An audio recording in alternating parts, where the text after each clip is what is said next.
ഇത് ബീട്രൂട്ടാണ്. നമുക്ക് ഈ ബീട്രൂട്ട് വെച്ച് ഒരു ബീട്രൂട്ട് റൈസ് അല്ലെങ്കിൽ ഒരു ബീട്രൂട്ട് പുലാവ് എന്നൊക്കെ പറയില്ലേ, അപ്പൊ അതുപോലൊരു സംഭവം ചെയ്ത് നോക്കാം. ബീട്രൂട്ട് തൊലിയൊക്കെ കളഞ്ഞെടുത്തിട്ടുണ്ട്. ഇതിന് നമുക്ക് ഈ ചോപ്പറിലിട്ടൊന്ന് ചെറുതായിട്ട് അരിഞ്ഞെടുക്കാം. നിങ്ങളുടെ വീട്ടിലുണ്ടായി ഇങ്ങനത്തെ ചോപ്പറൊക്കെ? ഭയങ്കര ഉപകാരമുള്ള ഒരു സാധനമുണ്ട് ഇത്. എന്ത് സാധനങ്ങളും, സവാള ആയാലും എന്ത് സാധനമാണെങ്കിലും അത് കുനുകുലാന്ന് പറഞ്ഞ് അരിഞ്ഞെടുക്കാൻ പറ്റില്ല. ഭയങ്കര യൂസ്ഫുൾ ആയിട്ടുള്ളൊരു അടിപൊളി സാധനമുണ്ട് ഇത്. നിങ്ങളുടെ വീട്ടിലില്ലെങ്കിൽ എല്ലാവരും മേടിച്ചു.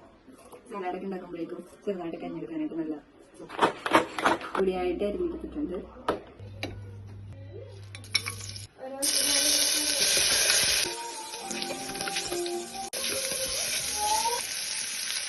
സവാള നന്നായിട്ട് വാടിയിട്ടുണ്ട്. ഇതിലോട്ട് മസാല ഇട്ടു, കുറച്ച് മുളക് ഇട്ടു. ഇതിലേക്ക് നമുക്ക് ചോപ്പ് ചെയ്ത് വെച്ചാൽ ബീറ്റ്റൂട്ട് ഇട്ട് കൊടുക്കാം. നന്നായിട്ട് മിക്സ് ചെയ്യും.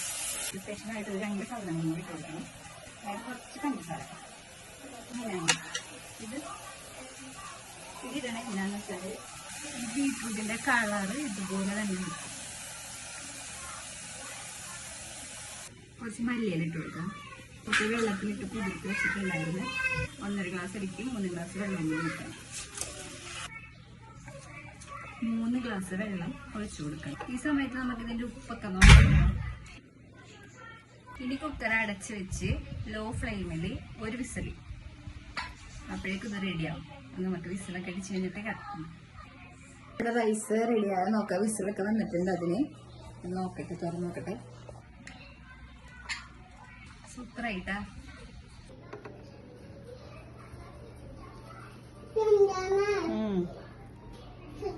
ഇതാണ് നമ്മുടെ ബീട്രൂട്ട് പുലാവ്. അപ്പൊ ഇതൊരാള് ടേസ്റ്റ് ചെയ്ത്, അപ്പൊ ഞാനും കൂടെ കുറച്ച് ടേസ്റ്റ് ചെയ്ത് നോക്കട്ടെ.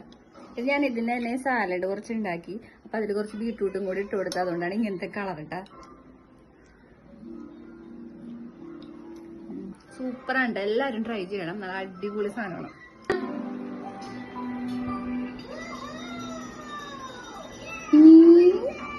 എന്തിനാണത്? എന്താണ്